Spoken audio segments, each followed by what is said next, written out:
Hello again, nice to see you back here.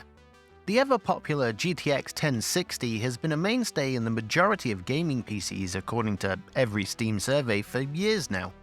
So we're going to see if this EVGA 3GB variant is, similar to the 1050 Ti, at the end of its viable life.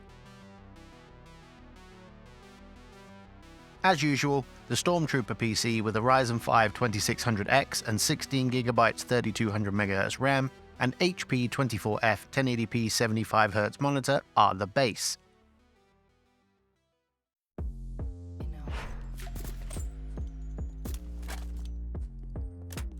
Deathly Stillness at 1080p mid preset was very smooth, with an average of 94 FPS and 1% low of 73. The 0.1% low of 24 happened when I opened the menu, as I couldn't feel many drops during gameplay. This is evidenced by the change to high preset, reducing the gap between the average of 81 and the lows of 62 and 38. Both are equally playable. City Skylines gave me a 65 FPS average and 43 FPS 1% low, with a 5.5 0.1% low. I could certainly feel the drops when changing construction objects, but it didn't interfere too much. This feels like the early signs of 3GB not being enough VRAM to maintain stable frame rates. .1080p High with FXAA in Journey to the Savage Planet managed to achieve an average of 75.8 FPS. This felt consistent, looked good, and is the sort of game that I'd suspect pushes the VRAM limit of the 1060 3GB without massively impacting performance.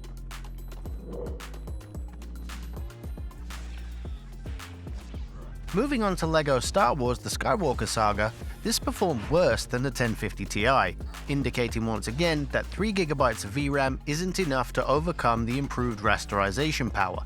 With an average of 67 and a 1 and 0.1% low within 10% of each other, it felt stuttery during combat and performing quick camera movements.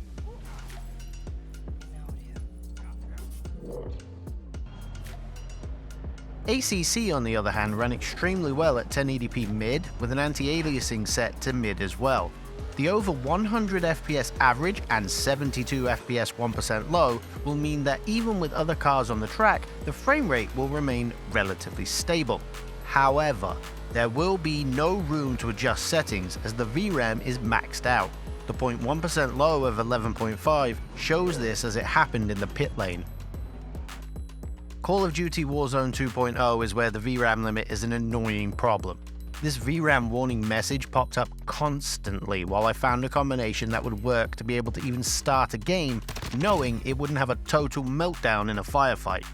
So, native 1080p, basic preset, customized, returns a 49 FPS average performance, a 1% low of 24, and a 0.1% low of 14.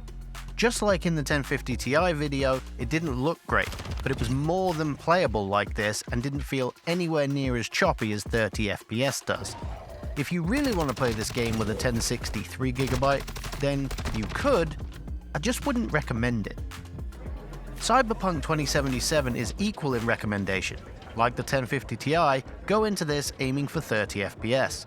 1080p low with FSR off hit 30 FPS average, but it was inconsistent, with a 1 and 0.1% low of 20 and 5.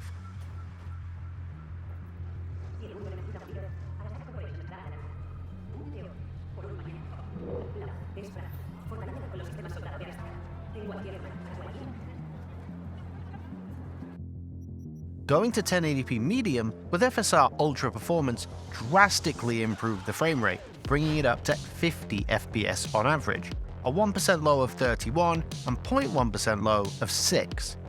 While this was much smoother, it also looked terrible compared to native. This game can run on this card, and 30 FPS is possible, but expect no more than that if you want somewhat presentable visuals. Is the 1060 3GB still viable?